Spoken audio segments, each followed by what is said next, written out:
ये मोदी योगी खप क्यों रहा है? हमारे तो बच्चे हैं नहीं, हम खप रहे हैं आपके बच्चों के लिए। शाही परिवार का वारिस ही पीएम सीएम बनेगा, ये कुप्रथा इस चाय वाले ने तोड़ दी है। आपने बोल दिया कि भैया तकरीबन 50% आबादी है, मगर भागीदारी कितनी है कोई नहीं बता सकता। जाति जनगणना से पूरे देश को पता लग जाएगा कि हिंदुस्तान का धन कहां है, किसके हाथ में है, पिछड़ों के हाथ में कितना, दलितों के हाथ में कितना, गरीब जनरल कास्ट के हाथ में कितना, महिलाओं के हाथ में कितना, पूरा साफ हो जाएगा सबके साथ। तब कहेंगे भैया मेरे 50% लोग हैं, मेरे 2% धन है, मुझे 50% धन चाहिए। राहुल गांधी के दिमाग में क्या चल रहा है और नरेंद्र मोदी के दिमाग में कौन सा फॉर्मूला है? राहुल गांधी ने भी एक सर्वे कराया है, नरेंद्र मोदी ने भी सर्वे कर लिया है। किसका सर्वे सही है? राहुल का सर्वे क्या बताता है? नरेंद्र मोदी का सर्वे क्या दिखाता है? किसके सर्वे में क्या रिजल्ट आता है? क्या राहुल गांधी देश के गरीब, पिछड़े और ओबीसी को नोट दिखाकर वोटबंदी करना चाहते हैं?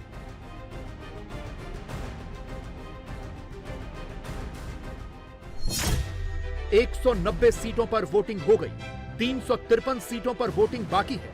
कौन आगे है, राहुल या मोदी? क्या कांग्रेस पार्टी पर मोदी जो आरोप लगा रहे हैं वो सच साबित होने वाले हैं? क्या राहुल गांधी वाकई अमीरों की संपत्ति लेकर गरीबों में बांटने वाले हैं? क्या राहुल अगड़ी जातियों की संपत्ति लेकर पिछड़ी जातियों में बांटने वाले हैं? कांग्रेस पार्टी भले ही यह दावे करे कि उनके मैनिफेस्टो में वेल्थ डिस्ट्रीब्यूशन जैसे शब्दों का कोई जिक्र नहीं है, लेकिन राहुल गांधी ने अपनी मंशा साफ कर दी है। राहुल गांधी ने देश को अपना प्लान बता दिया है कि अगर वो और उनकी पार्टी सत्ता में आई तो वो क्या करेंगे। राहुल गांधी ने दावा किया है कि सत्ता में आते ही सबसे पहले वो एक जातीय जनगणना करवाएंगे। इस जनगणना के बाद देश के सारे लोगों का आर्थिक सर्वे होगा, यानी ये देखा जाएगा कि देश में किसके पास कितनी संपत्ति है। इसके बाद ये पता लगाया जाएगा कि किस जाति के पास कितना पैसा है और इनमें से गरीबों, पिछड़ों और दलितों के पास कितना पैसा है, और फिर जिसके पास ज्यादा पैसा होगा उसका पैसा लेकर कम पैसे वालों को दे दिया जाएगा। आपको अपनी भागीदारी के बारे में मालूम ही नहीं कि हिंदुस्तान का धन जो है उसका कितना भाग आपके हाथ में, आपको मालूम नहीं। आपको बड़ी बड़ी लंबी बातें बोली जाती हैं, मगर जो मेन इशू है, हिंदुस्तान का धन कितना है, कहां है, किसके हाथ में है, यह मेन सवाल है। तो जाति जनगणना से पूरे देश को पता लग जाएगा कि हिंदुस्तान का धन कहां है, किसके हाथ में है, पिछड़ों के हाथ में कितना, दलितों के हाथ में कितना, गरीब जनरल कास्ट के हाथ में कितना, महिलाओं के हाथ में कितना, पूरा साफ हो जाएगा सबके सामने। उसके बाद न्यू पॉलिटिक्स शुरू होगी। उसके बाद ये स्टेज पे ऐसे कभी नहीं खड़े होंगे। अभी ये कह रहे हैं भैया मुझे नहीं मालूम, कब कहेंगे भैया मेरे 50% लोग हैं, मेरे 2% धन है, मुझे 50% धन चाहिए। सीधी सी बात होगी। तो ये हमारी सोच है। जाति जनगणना पहला कदम है, और ये सिर्फ जाति जनगणना नहीं होगा, ये इकोनॉमिक सर्वे होगा। मतलब हिंदुस्तान में धन जो है वो किसके हाथ में है, और हर संस्था का सर्वे होगा। राहुल गांधी क्या चाहते हैं ये तो साफ है, लेकिन ये होगा कैसे, ये बड़ा सवाल है। यानी कि अगर किसी कम भागीदारी वाली जाति के व्यक्ति ने अपनी मेहनत से पैसा कमाया होगा, तो क्या राहुल गांधी उसकी मेहनत का पैसा छीनकर ज्यादा आबादी वाली जाति को दे देंगे? और यही तो नरेंद्र मोदी भी कह रहे हैं। जिस दिन से कांग्रेस का घोषणा पत्र निकला है उस दिन से कह रहे हैं। इसी के बाद मोदी के विरोध में काम करने वाला इकोसिस्टम मोदी पर हिंदू मुसलमान की राजनीति करने का आरोप लगा रहे हैं। अब राहुल गांधी की इन बातों को सुनने के बाद मोदी के हमले की इंटेंसिटी भी बढ़ गई है। कांग्रेस और इंडी वालों की नजर आपकी संपत्ति पर है, इनकी नजर आपके घर, आपके मकान, आपका खेत, आपके पास कोई नकद रकम है, कैश है तो वो, आपके घर में कोई गहने हैं, जेवर है, शादी में आपके परिवार की महिला अपने मायके से जो स्त्री धन लाई है, मंगलसूत्र है, ये सारे पर ये इंडी वालों की, सपा कांग्रेस की नजर है।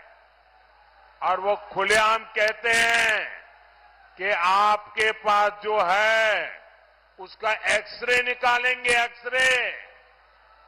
मैंने तो कांग्रेस वालों के दिमाग का एक्सरे निकाल दिया है।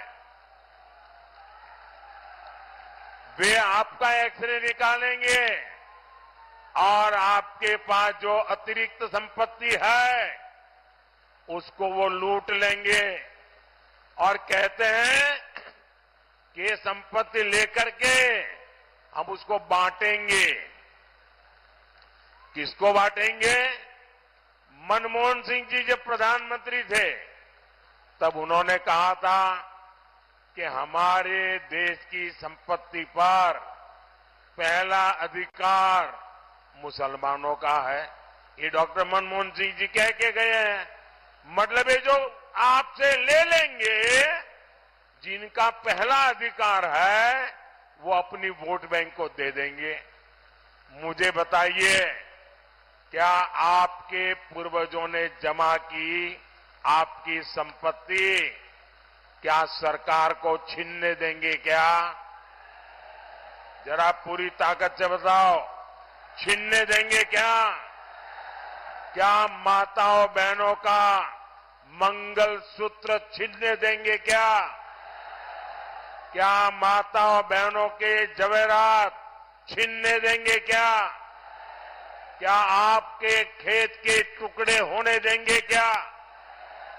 क्या आपकी संपत्ति लूटने देंगे क्या?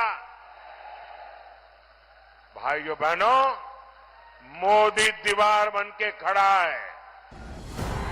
देश की बची हुई 353 सीटों के लिए लगता है कि राहुल गांधी यही नैरेटिव बनाना चाहते हैं कि अमीरों से पैसा लेंगे और गरीबों में बांट देंगे। इसीलिए वो अपनी बातों में बार बार 50% जाति की बात करते हैं, क्योंकि राहुल को पता है कि अगर तमाम जातियों के 50% वोट मिल गए तो फिर सत्ता पक्की है। भारत की अनुमानित आबादी 140 करोड़ की है और ये कहा जाता है कि सबसे ज्यादा 44% यानी 62 करोड़ लोग ओबीसी हैं।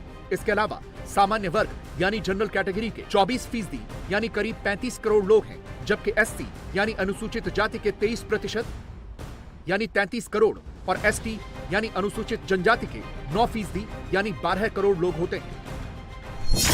अगर सिर्फ ओबीसी पॉपुलेशन की बात करें तो तमिलनाडु लगभग 68% ओबीसी पॉपुलेशन के साथ तालिका में सबसे ऊपर है।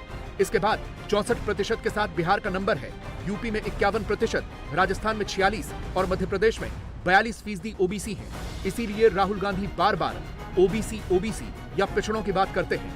आपने बोल दिया कि भैया तकरीबन 50% आबादी है, मगर भागीदारी कितनी है कोई नहीं बता सकता। तो हम जाति जनगणना करने जा रहे हैं। जाति जनगणना मतलब इनको पता लग जाएगा कि ओबीसी वर्ग के प्रेस में इतने लोग हैं, कॉर्पोरेट इंडिया में इतने लोग हैं, जुडिशरी में इतने हैं, आर्मी में इतने हैं। हमारी भागीदारी कितनी है वो भी पता लग जाएगा और हमारे लोग कहां बैठे हैं, कितने बैठे वो भी पता लग जाएगा। मतलब दूध का दूध, पानी का पानी हो जाएगा। आजकल क्या हो रहा है? आजकल आपका बेवकूफ बनाया जा रहा है। आपको बड़ी बड़ी लंबी बातें बोली जाती हैं